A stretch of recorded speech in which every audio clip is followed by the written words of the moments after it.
Hello दोस्तों। Good evening, नमस्कार। आप सभी का एक बार फिर से बहुत बहुत स्वागत है आप सभी के अपने यूट्यूब चैनल परीक्षा की शिक्षा में। आशा करता हूँ कि आप सभी अच्छे होंगे, आपकी जो तैयारी है अच्छे तरीके से चल रही है। तो जो बच्चे क्लास में फर्स्ट टाइम पहली बार नए हैं उनसे को बता दीजिए, हमारे चैनल पर जो आपकी बीएड प्रवेश परीक्षा 2024 की आपकी तैयारी है साथ ही रेगुलर बेसिस पे करवाई जाए। तो जिसे भी तैयारी पूरी करनी है, कंप्लीट करनी है, चैनल को सब्सक्राइब करके हमारे साथ जुड़ जाएंगे और उसका बगल में जो आपका बेल आइकन वाला बटन देगा उसको ऑन कर लेंगे। ठीक है। क्लास का समय इंपॉर्टेंट है। जीके जीएस की जो क्लास है सुबह 10 बजे आपको डेली हमारे पे देखने को मिलती है। रीजनिंग की जो क्लास है दोपहर को 1 बजे देखने को मिलती है। कला वर्ग की जो क्लास आपको शाम को 4 बजे देखने को मिलती है। हिंदी की जो क्लास आपको शाम को 7 बजे हमारे पे देखने को मिलती है। ठीक है। तो क्लासेस का जो शेड्यूल आपको याद करके रखना है, इसी टाइम पर क्लासेस से जुड़ना है, अपनी तैयारी को जो है पूरा और कंप्लीट करना है। बाकी अगर आपका कोई डाउट है, कोई क्वेश्चन है, कोई कोई तो आप हमें आके इंस्टाग्राम पर पूछ सकते हैं। इसका जो लिंक है नीचे डिस्क्रिप्शन में मिलेगा, उसी के नीचे देखें हमारे टेलीग्राम चैनल का भी आपको लिंक मिलेगा। तो टेलीग्राम चैनल से भी आप लोग जाकर जुड़ जाइएगा। वहाँ पे देखिए मैंने अभी आज सुबह ही आपको जो है इसका पीडीएफ का आपका नोट्स दिया है। तो आप लोग जाके उसको डाउनलोड करके अपनी तैयारी को जो है पूरा कीजिए। यहाँ पे क्या है, डेली बेसिस पे क्लास का अपडेट दिया जाता है पीडीएफ के साथ साथ। तो आपका एग्जाम का अपडेट होगा अभी आपको बताया जाता है। ठीक है। तो आप लोग यहाँ से जुड़े हैं तो आपका कोई भी पीडीएफ, कोई भी नोट्स और कोई भी क्लास जो है मिस नहीं होने वाली। ठीक है। तो यहाँ पे आप लोग जाके फटाफट ज्वाइन हो जाइए। तो और क्या बोलते हैं, एग्जाम से याद आया, आज आपका है 6 तारीख, 9 तारीख को आपका एग्जाम है। तो मिला जुला के 3 दिन का टाइम बचा है। तो जितनी हो सके, अंतिम समय है, अंतिम समय में अपनी जो है जी जान लगा दीजिए पूरी की पूरी तैयारी करने में। मुझे आप सभी से उम्मीद है कि आप सभी लोग कम से कम, मेरे जो रेगुलर स्टूडेंट्स हैं उनसे तो उम्मीद मैं रखता हूँ कि मुझे आप लोग गवर्नमेंट सीट ला के देंगे। ठीक है। तो आप लोग ये वादा करेंगे कि आप लोग हमें एक गवर्नमेंट सीट ला के देंगे। ठीक है। ताकि जो मैं इतने दिनों से आपके पीछे मेहनत कर रहा हूँ, मेरी मेहनत भी जो है आपके पीछे सफल होनी चाहिए। ठीक है। क्लियर सभी को। तो चलें क्लास स्टार्ट करते हैं। स्टार्ट करने से पहले जिसने अभी तक देखिए क्लास को लाइक नहीं किया, क्लास को लाइक करेंगे, क्लास को अपने दोस्तों जो है शेयर भी करेंगे। ठीक है। तो हिंदी की क्लास जो आपकी 51 नंबर से स्टार्ट हो रही है, बताने की कोशिश करेंगे आपका एड्रेस का। अल्पाहारी शब्द के लिए उचित वाक्यांश छाटिए। ठीक है। अल्पाहारी वाक्य के लिए, अल्पाहारी शब्द के लिए, ठीक है, अल्पाहारी शब्द के लिए उचित वाक्यांश को छाटना है। तो अल्प का अर्थ होता है कम, अतः आपका अल्पाहारी शब्द का अर्थ हो जाएगा साथियों, क्या हो जाएगा, जो कम खाता हो। ठीक है। जो कम खाता हो उसको अल्पाहारी कहते हैं। जो आपका दिया गया यहाँ पे बी ऑप्शन आपका राइट आंसर। ठीक है। अगले क्वेश्चन बढ़ेंगे आपका, देखें साथियों। 52, लज्जा किस लेखक या लेखिका की कृति है? बताइए, लज्जा जो आपकी दी गई है किस लेखक या लेखिका की कृति है? तो आपका राइट आंसर यहाँ पर साथियों तस्लीमा नसरीन की। ठीक है। जो आपका दिया गया यहाँ पे सी वाला विकल्प आपका राइट आंसर। ठीक है। लज्जा जो है आपका बांग्लादेश की बहुचर्चित लेखिका तस्लीमा नसरीन की एक बहुचर्चित उपन्यास है। ठीक है, याद रखिएगा। बी वाला सी वाला ऑप्शन आपका राइट आंसर। अगले क्वेश्चन बढ़े आपका, देखिए 53 नंबर बताने की कोशिश करेंगे। 53 पर आपका राइट है, आटे दाल का भाव मालूम होना मुहावरे का सही उचित तरीका बताइए। आटे दाल का भाव मालूम होना मुहावरे का उचित तरीका देखिए। आटे दाल का भाव मालूम होना मुहावरे का उचित आपका जो दिया गया है अर्थ, कष्ट का अनुभव होना होता है। जो आपका दिया गया यहाँ पे डी वाला विकल्प आपका राइट आंसर। ठीक है। आटे दाल का भाव मालूम होना मुहावरे का उचित अर्थ होता है आपका कष्ट का अनुभव होना। ठीक है। क्लियर हो गया इसके बारे में। जो आपका डी ऑप्शन देगा आपका यहाँ पे राइट आंसर। अगले क्वेश्चन पर पढ़ेंगे साथ ही आपका 54 नंबर है, उत्तर देने की कोशिश करेंगे राइट आंसर का। शीशम शब्द का लिंग क्या है? बताइए, शीशम शब्द का लिंग क्या होता है साथियों? तो शीशम शब्द का लिंग आपका होता है साथियों पुल्लिंग। ये वाला ऑप्शन जो दिएगा आपका राइट आंसर हो जाएगा। ठीक है। अधिकांश वृक्षों के नामों के पुल्लिंग होते हैं, जैसे कि बरगद, पीपल, आम, पलाश, ये सभी आपके क्या है, पुल्लिंग होते हैं। अगले क्वेश्चन बढ़ेंगे आपका 55 नंबर है, उत्तर देने की कोशिश करेंगे साथियों राइट आंसर। कदाचित शाम तक वह आपस आ जाए, इस वाक्य में प्रयुक्त काल को बताएं। कदाचित शाम तक वह वापस आ जाए ना, इस वाक्य में प्रयुक्त काल कौन सा है? तो इस वाक्य में आपका काल जो लगा है साथियों, संभाव्य भविष्य काल लगा है। ठीक है। जो आपका दिया गया यहाँ पे डी वाला विकल्प आपका राइट आंसर होगा। ठीक है। क्लियर होगा इसके बारे में। जिस वाक्य में भविष्य में किसी कार्य की होने की संभावना का बोध हो उससे आपका संभाव्य भविष्य काल का वाक्य कहते हैं। ठीक है। दिए गए वाक्य में भी वापस आने की संभावना व्यक्त की गई है, अतः इसमें आपका यह जो वाक्य है आपका संभाव्य भविष्यता काल में है। ठीक है। क्लियर है। तो जो आपका डी ऑप्शन देगा आपका राइट आंसर। अगले क्वेश्चन में आपका 56 नंबर का देगा, अलंकारों के मुख्य भेद कितने बताइए। अलंकारों के मुख्य भेद कितने हैं? तो अलंकारों के मुख्य भेद अगर देखने जाएंगे साथियों तो दो प्रकार के होते हैं। ठीक है। शब्दालंकार और अर्थालंकार। जो आपका दिया गया यहाँ पे ये वाला विकल्प आपका राइट आंसर। ठीक है। शब्दालंकार जो शब्दों का चमत्कार होता है, जैसे कि अनुप्रास, यमक, श्लेष, ठीक है, आदि सभी होते हैं। अर्थालंकार के आपके अर्थ का चमत्कार होता है, जैसे कि उपमा, रूपक, उत्प्रेक्षा। ठीक है। अगले क्वेश्चन बढ़ेंगे आपका साथियों 57 नंबर, प्रतिपत्ति शब्द का समार्थी शब्द क्या पहचानिए। ठीक है। रति पति शब्द का समार्थी शब्द पहचानना है तो देखिए रति पति शब्द का समार्थी शब्द का देखिए यहाँ पे पंचसर होता है, पंचसर।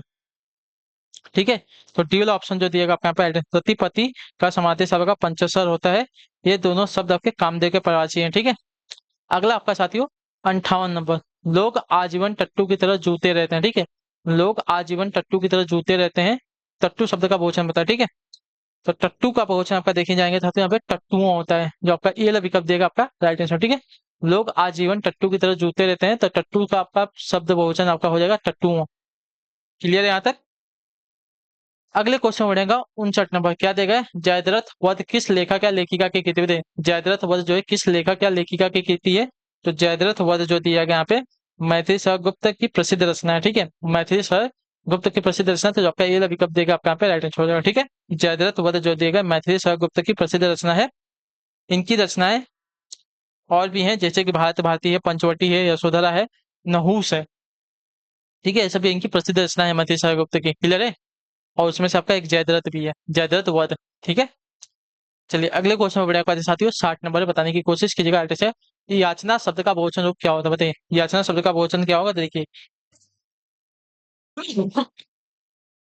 सॉरी, तो याचना शब्द का बहुवचन आपका यहाँ पे याचना ही होता है, इसमें कोई परिवर्तन नहीं होता। ठीक है, क्लियर होगा इसका? याचनाएं आपका गलत हो जाएगा, इसका बहुवचन याचनाएं नहीं होगा। ठीक है, याचनाओं भी नहीं होगा, याचना का बहुवचन होता ही नहीं है, याचना का बहुवचन आपका याचना ही होता है। अगला आपका साथियों 61 नंबर। उन्नति का विलोम शब्द पहचानिए। ठीक है, उन्नति का विलोम शब्द पहचानना है। देखिए उन्नति का विलोम शब्द आपका अवनति होता है। सी वाला ऑप्शन जो दिया गया है आपका राइट आंसर, उन्नति का विलोम शब्द का अवनति हो जाएगा। क्लियर है? चलिए अगले क्वेश्चन में बढ़िया आपका देखेंगे 62 नंबर बताने की कोशिश करेंगे। 62 आपका राइट आंसर होगा सरसीज। सरसीज का प्राचीन शब्द निम्नलिखित में से कौन सा है? बताइए, सरसीज का प्राचीन शब्द निम्नलिखित में से कौन सा है? तो देखिए सरसीज का प्राचीन शब्द अगर देखने जाएंगे नलीन होता है। ठीक है, जो आपका ए वाला विकल्प देगा आपका राइट आंसर होगा। ठीक है, सरसीज का प्राचीन शब्द आपका नलीन होता है। ये दोनों कमल के प्राचीन शब्द है। ठीक है, क्लियर हो गया इसके बारे में? चलिए सरसीज का प्राचीन शब्द कब है? नलीन हो जाएगा। अगले क्वेश्चन में बढ़ेंगे आपका देखिए 63 नंबर। दिए गए विकल्पों में से विपिन का समार्थी शब्द कौन सा? ठीक है, दिए गए विकल्पों में से विपिन का समार्थी शब्द कौन सा है? तो विपिन का समार्थी शब्द का देखने जाएंगे यहाँ पे कानन होता है, जो आपका दिया गया यहाँ पे पी वाला विकल्प आपका राइट आंसर। ठीक है, विपिन का समार्थी शब्द का कानन होता है, तो बी वाला ऑप्शन जो देगा 63 पे आपका राइट आंसर होगा। ठीक है, कानन, विपिन कानन ये दोनों ही क्या है? तो वन के प्राची शब्द है, यानी कि जंगल के प्राची शब्द है। ठीक है, कांतार भी जो है आपका जंगल का प्राची होता है, इतना याद रखिएगा। अगले क्वेश्चन मेरे साथियों 64 नंबर। बिल्ली शब्द का पुल्लिंग क्या होगा? बताइए, बिल्ली शब्द का पुल्लिंग क्या होता है साथियों? तो बिल्ली शब्द का पुल्लिंग आपका यहाँ पे बिलाव होता है, बिलाव। ठीक है, बिल्ली शब्द का पुल्लिंग आपका बिलाव होता है, तो ए वाला विकल्प जो दिएगा आपका यहाँ पे राइट आंसर। अगले क्वेश्चन में बढ़ेंगे साथियों 65 नंबर, 65 बताने की कोशिश करेंगे आपका राइट आंसर का। ब्राह्मी से किस लिपि की उत्पत्ति हुई है? बताइए, ब्राह्मी से किस लिपि की उत्पत्ति हुई है? तो ब्राह्मी से आपका देखिए देवनागरी लिपि की उत्पत्ति है, जो आपका दिया गया यहाँ पे डी वाला विकल्प आपका राइट आंसर। ठीक है, ब्राह्मी से आपका देवनागरी लिपि की उत्पत्ति हुई है, तो डी वाला विकल्प जो दिया गया 65 पे आपका सही उत्तर होगा। ठीक है, देवनागरी लिपि की उत्पत्ति आपकी ब्राह्मी से हुई है, और देवनागरी लिपि जो है हिंदी भाषा की लिपि है, इतना याद रखेंगे। ठीक है, क्लियर है? अगले क्वेश्चन बढ़ेंगे साथियों 66 66 नंबर। कई दर्शक गण किस विशेषण का उदाहरण बताइए? कई दर्शक गण बोला है, तो किस विशेषण का उदाहरण है? तो कई बोला था आपका, देखिए कई बोला था अनिश्चित संख्यावाचक विशेषण हो जाएगा ना। कई दर्शक गण बोला है, तो कई दर्शक गण में जो आपका शब्द कई दिया गया आपका अनिश्चित संख्यावाचक विशेषण का हो जाएगा। ठीक है, प्रॉपर हमको पता नहीं चल रहा है कितने जन की बात कर रहा है, तो अनिश्चित संख्यावाचक विशेषण के अंतर्गत आ जाएगा। अगले क्वेश्चन में बढ़ेंगे साथियों 67 नंबर बताने की कोशिश करेंगे।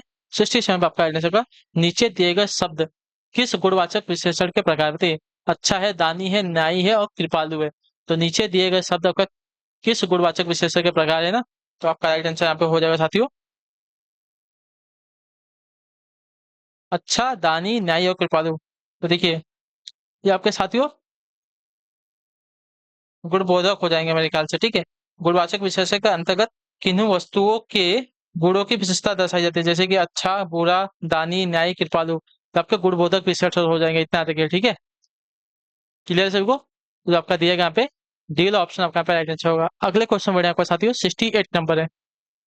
दिए गए विकल्पों में से शुद्ध वाक्य छांटिए। ठीक है, चलिए यहाँ पे हमको शुद्ध वाक्य छांटना है। तो शुद्ध वाक्य के लिए आपका देखिए क्या हो जाएगा।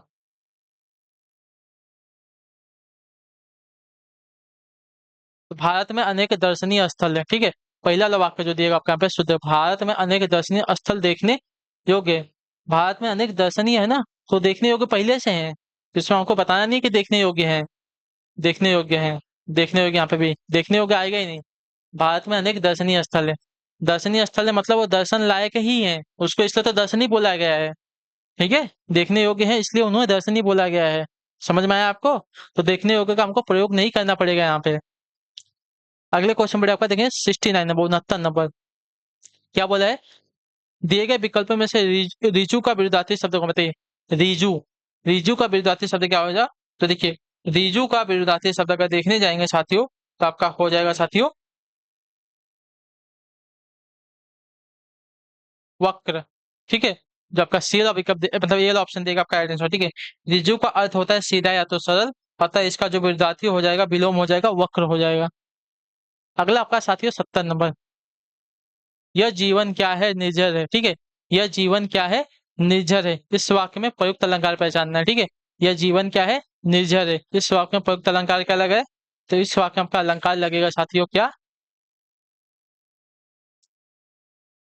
रूपक अलंकार। ठीक है, जो आपका ये वाला विकल्प देगा आपका राइट आंसर होगा साथियों। ठीक है, जहां उपमेय में उपमान का भेद रहित आरोप हो वहां आपका रूपक अलंकार होता है। ठीक है, दिए गए वाक्य में प्रस्तुत आपका उपमेय और अप्रस्तुत उपमान में अभिन्नता प्रकट की गई है, अतः इसमें आपका रूपक अलंकार दी गई है। ठीक है, क्लियर से इसके बारे में।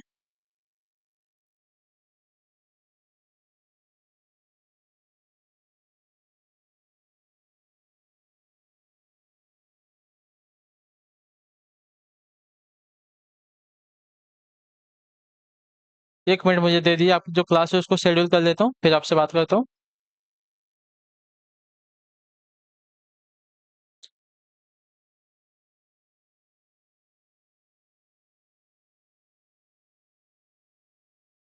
ठीक है, चलिए अगला क्वेश्चन साथी आपका 71 नंबर। क्या देगा?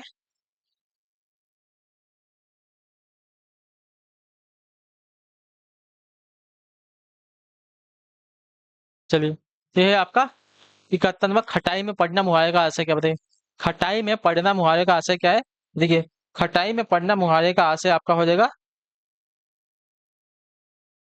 किसी कार्य का निर्णय न हो पाना। याद रखिए, ठीक है, किसी कार्य का निर्णय न हो पाना यानी कि खटाई में पढ़ना हो जाता है। ठीक है, तो आपका दिया गया कौन सा वाला? सी वाला ऑप्शन आपका यहाँ पे राइट आंसर होगा साथियों। ठीक है, क्लियर याद रख सभी का?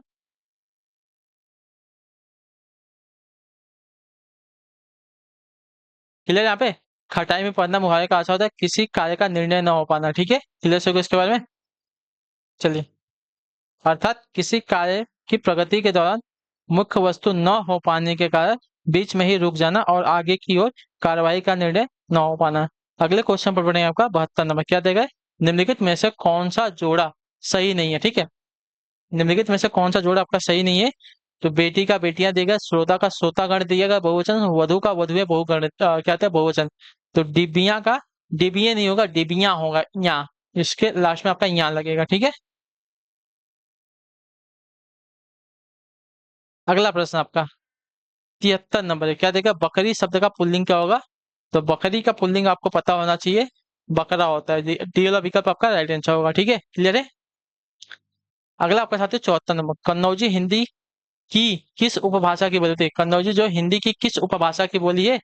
तो कन्नौजी जो आपका देखिए पश्चिमी हिंदी की उपभाषा की बोली है, जो आपका दिया गया यहाँ पे बी वाला विकल्प आपका राइट आंसर। ठीक है, कन्नौजी जो है पश्चिमी हिंदी की उपभाषा की बोली है। क्लियर है यहाँ तक सभी का? क्लियर है?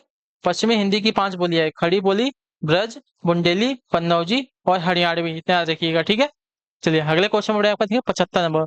उसने पढ़ लिया होगा कैसा वाक्य है? पढ़ लिया होगा, हमको संदेह है, पता नहीं है अभी, तो आपका संदेहवाचक वाक्य हो जाएगा, जो आपका दिया गया यहाँ पे पहला विकल्प आपका राइट आंसर होगा। ठीक है, अगले क्वेश्चन बढ़ेंगे 76। पुनर्जन्म का संधि विच्छेद क्या हो जाएगा? तो देखिए, पुनर्जन्म का संधि विच्छेद क्या होगा? पुनः प्लस जन्म होता है। ठीक है, पुनः प्लस जन्म होता है, तो जो आपका दिया गया यहाँ पे सी वाला विकल्प आपका राइट आंसर होगा। ठीक है, पुनर्जन्म का संधि पुनः प्लस जन्म होता है विसर्ग संधि का, ये आपका उदाहरण होता है। ठीक है, चलिए अगले क्वेश्चन पर बढ़ेंगे। आपका देखें 77 नंबर, निम्न में संयुक्त स्वर कौन सा। ठीक है, निम्न में आपका संयुक्त स्वर कौन सा है, तो संयुक्त स्वर अगर देखने जाएंगे साथियों तो यहाँ पे आपका कौन सा हो जाएगा, तो संयुक्त स्वर आपका यहाँ पे ये जो दिया गया आपका संयुक्त स्वर है, यह जो है आपका छोटा अ और छोटी ई से मिलकर आपका बना हुआ शब्द है। ठीक है, यानी कि दो स्वरों से मिलकर बना हुआ शब्द आपका संयुक्त स्वर कहलाता है। ठीक है, अगला क्वेश्चन देखते हैं आपका 78 नंबर, हरिपद कोमल कमल से जो सबको सुख दे पक्तियां किस अलंकार को देती है। हरिपद कोमल कमल से जो सबको सुख दे पक्तियां जो है किस अलंकार का उदाहरण है, तो ये पक्तियां जो है उपमा अलंकार का उदाहरण है। ठीक है, जो आपका ए वाला विकल्प देगा आपका राइट आंसर होगा। हरिपद कोमल कमल से जो सबको सुख दे, तो जो आपके उपमा अलंकार का उदाहरण है, तो जो आपका ए वाला विकल्प देगा 78 पे आपका राइट आंसर होगा साथियों। ठीक है, क्लियर सभी को। यहाँ हरि के चरणों की तुलना आपकी कमल से की गई है। अगले क्वेश्चन बढ़ रहे हैं आपका साथियों 79 में, राम राम खाना खाएगा, इस वाक्य में कर्मवाच्य रूप है क्या, बताइए। इस वाक्य का कर्मवाच्य रूप क्या होगा।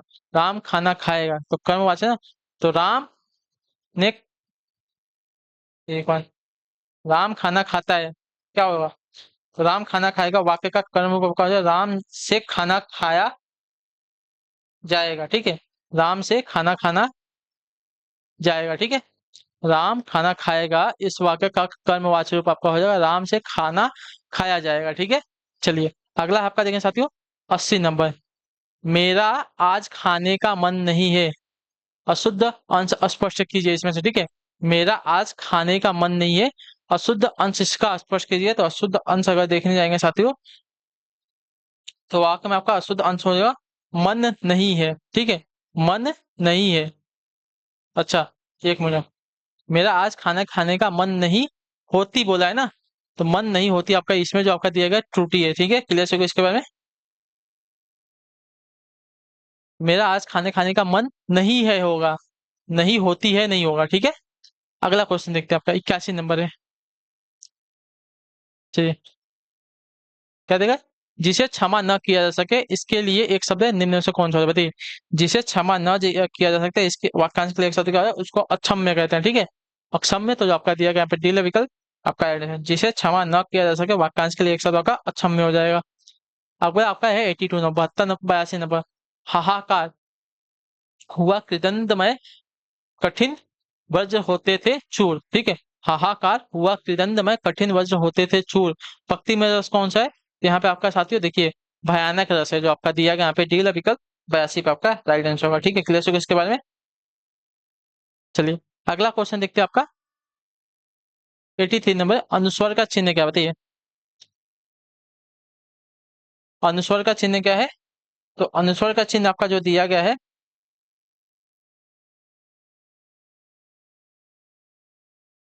ऐसा होता है, यानी कि स्वर के पहले दो बिंदी नहीं, स्वर के पहले दो बिंदी नहीं होती है, स्वर के ऊपर एक चंद्र बिंदी नहीं, स्वर के आगे दो बिंदी, स्वर के ऊपर एक बिंदी होती है। ठीक है, स्वर के ऊपर एक बिंदी होती है। ठीक है, चंद्र बिंदी नहीं होती, सिर्फ बिंदी होती है, उसको अनुस्वार कहते हैं। ठीक है, अगला आपका साथ 84 नंबर, हिमालय के लिए सही संधि विच्छेद का चयन करना। ठीक है, हिमालय तो हिम आलय, हिम प्लस आलय ना, तो आपका जो दिया गया यहाँ पे बी वाला विकल्प आपका राइट आंसर 84 का आपका हिम प्लस आलय का संधि विच्छेद का हिम प्लस आलय यहाँ पे और आ मिलकर किसमें, तो आ में परिवर्तित हो रहे हैं। ठीक है, क्लियर हो गया इसके बारे में, ये आपका दीर्घ संधि का उदाहरण है। अगले क्वेश्चन में बढ़ेंगे आपका तो 85 नंबर, बताने की कोशिश करेंगे 85 पे आपका राइट आंसर होगा स्त्री के लिए सही पर्यायवाची वाले शब्दों की पंक्ति को चुनना। ठीक है, स्त्री के लिए सही पर्यायवाची वाले शब्द पंक्ति को चुनना है, तो देखिए स्त्री में आपका देखिए स्त्री को त्रिया वनिता नारी कहते हैं। ठीक है, त्रिया वनिता नारी पहला वाला जो विकल्प दिएगा आपका पर्यायवाची शब्द हो जाएगा स्त्री का। ठीक है, क्लियर हो गया यहाँ तक। चलिए अगला क्वेश्चन भी आपका है साथियों 86 नंबर, रसखान रहीम देव रत्नाकर आदि कवि मुख्यतः किस बोली में रचना रचते थे बताइए। रसखान रहीम देव रत्नाकर आदि कवि जो है मुख्यतः किस बोली में रचना रचते थे, रचना करते थे, तो आपका राइट आंसर यहाँ पर साथियों ब्रज भाषा में, बीएलओ विकल्प जो दिएगा आपका राइट आंसर, रसखान रहीम रत्नाकर आदि जो कवि थे मुख्यतः ब्रज भाषा में अपनी रचना रचते थे। पक्षी दाना चुग रहा है, रेखांकित शब्द का पर्यायवाची शब्द, पक्षी का क्या हो जाएगा, पक्षी का पर्यायवाची शब्द नहीं है हमसे पूछा है, तो देखिए पंकज, पंकज जो पहला दिया गया पंकज मतलब पंख यानी कि कीचड़ में उत्पन्न, यानी कि कमल का पर्यायवाची शब्द होता है। ठीक है, याद रखिएगा। पंकज जो आपका पक्षी का पर्यायवाची नहीं होता। अंडज, खग और नभचर ये सभी आपके पक्षी के पर्यायवाची शब्द शब्द हैं। अगले क्वेश्चन बढ़ेगा साथियों आपका, क्या है 88 नंबर। निम्नलिखित में से कौन सा उपमा अलंकार का एक तत्व नहीं है? ठीक है, निम्नलिखित में से कौन सा जो दिएगा आपका उपमा अलंकार का एक तत्व नहीं है? तो उपमा अलंकार का एक तत्व जो देगा आपका विशेष धर्म नहीं होता। ठीक है, उपमा अलंकार का एक तत्व विशेष धर्म नहीं होता। ठीक है, तो आपका जो दिया गया यहाँ पे डी विकल्प आपका राइट आंसर होगा। ठीक, ये आपका वाचक शब्द होता है। ठीक है, तो उपमा अलंकार का आपका एक तत्व क्या है? विशेष धर्म नहीं होता। बाकी ये आपका वाचक शब्द होता है। साधारण धर्म होता है, उपमेय और उपमान होता है। अगले क्वेश्चन बढ़ेगा आपका, देखिए 89 में। चतुर विद्यार्थी से प्रश्न पूछो, वाक्य में विशेषण क्या है? चतुर। ठीक है, चतुर आपका विशेषण हो जाएगा क्योंकि विद्यार्थी की विशेषता बता रहे हैं चतुर शब्द। तो चतुर जो आपका दिया गया यहाँ पे विशेषण शब्द है, जो आपका दिया गया यहाँ पे सी विकल्प आपका राइट आंसर होगा। ठीक है, क्लियर हो गया इसके बारे में। अगले क्वेश्चन पर बढ़ेंगे आपका 90 नंबर। क्या देगा? हस्तलिखित का सही सामासिक विग्रह निम्न में से कौन सा है? हस्तलिखित का सही सामासिक विग्रह निम्नलिखित में से कौन सा है? तो हस्तलिखित का सही सामासिक विग्रह अगर देखने जाएंगे साथियों, तो हाथ से लिखित होता है। ठीक है, हाथ से लिखित। तो आपका जो दिया गया यहाँ पे पीला विकल्प आपका राइट आंसर होगा साथियों। ठीक है, अगले क्वेश्चन में बढ़ेंगे आपका, देखें साथियों 91 क्या है? निम्न में से कौन सा शब्द आपका देशज नहीं है? ठीक है, निम्न में से कौन सा शब्द आपका देशज नहीं है? तो देशज शब्द आपका जो दिया गया है गमला। गमला आपका एक देशज शब्द नहीं है, या पुर्तगाली भाषा का शब्द है। बाकी टोपी, पेट, लाठी ये सभी आपके देशज शब्द है। ठीक है, जिनकी उत्पत्ति का हमको पता नहीं चलता है, उसको देशज शब्द कहते हैं। ठीक है, और सभी गमला हो गया, बाकी शब्द के जो पुर्तगाल जो बाहर के देशों से शब्द आए हैं उनको विदेशी शब्द या तो आगत शब्द कहते हैं। ठीक है, अगला आपका 92 नंबर। वी उपसर्ग से बना शब्द निम्न में से कौन सा है? वी उपसर्ग से बना शब्द ना, तो वी उपसर्ग से बना शब्द आपका यहाँ पे देखिए विमुख, एक ही शब्द दिया गया है। जो सी वाला ऑप्शन दिएगा आपका यहाँ पे 92 पे राइट आंसर होगा। ठीक है, अगले क्वेश्चन में बढ़ेंगे, देखिए 93 नंबर। क्या देगा? राम नाम की लूट है, लूट सके तो लूट। ठीक है, राम नाम की लूट है, लूट सके तो लूट। इस पंक्तियों के दोनों चरणों में मिलाकर कुल कितनी मात्राएं हैं? ठीक है,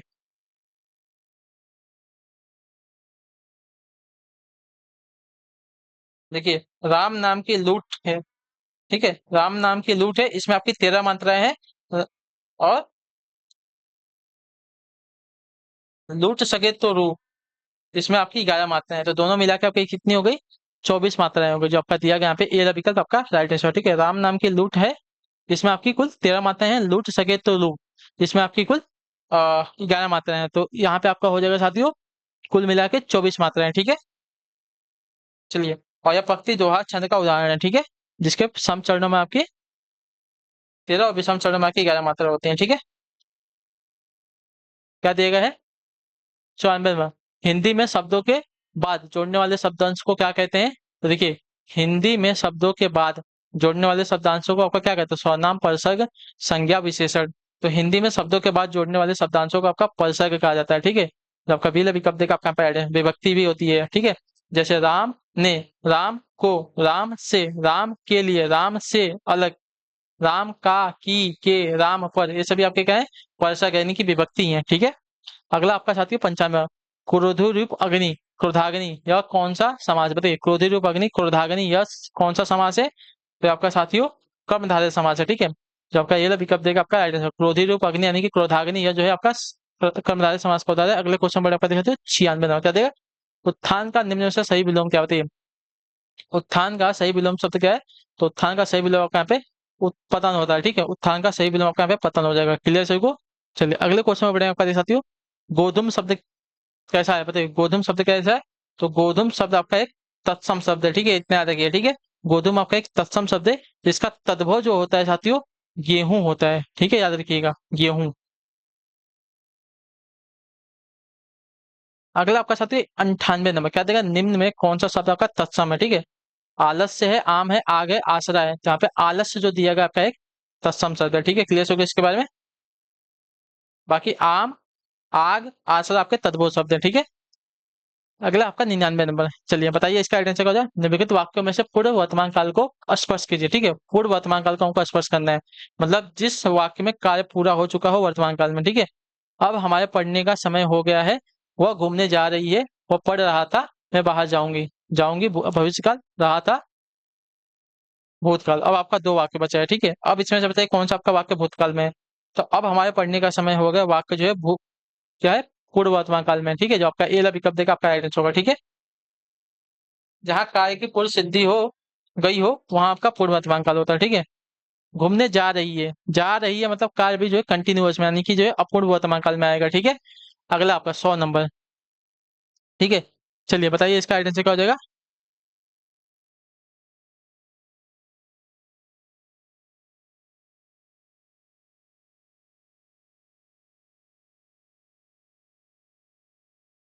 चलिए, 100 नंबर है, निम्नलिखित में से तत्सम तत्वों का सही युग्म कौन सा? बताइए, निम्नलिखित में से तत्सम तत्वों का सही युग्म कौन सा है? तो देखिए, अक्षावत का अखाड़ा दिया गया है ना, आपका सही तत्सम तद्भव योग हो जाएगा, ठीक है? तो जो आपका दिया गया अक्षावत का अखाड़ा, ये आपका क्या है? तत्सम शब्द है, और अखाड़ा आपका इसका तद्भव शब्द है, ठीक है? चलिए, बाकी सभी गलत दिए गए हैं।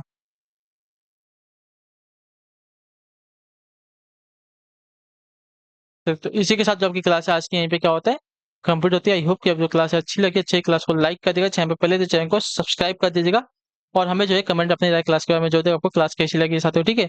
बाकी आपका कोई डाउट होगा नीचे कमेंट करके पूछ लीजिए, हम आपको उसका आंसर दे देंगे। तो हम आपसे मिलते हैं आपकी अगली क्लास में, आप लोग शाम को 9 बजे वाली क्लास में।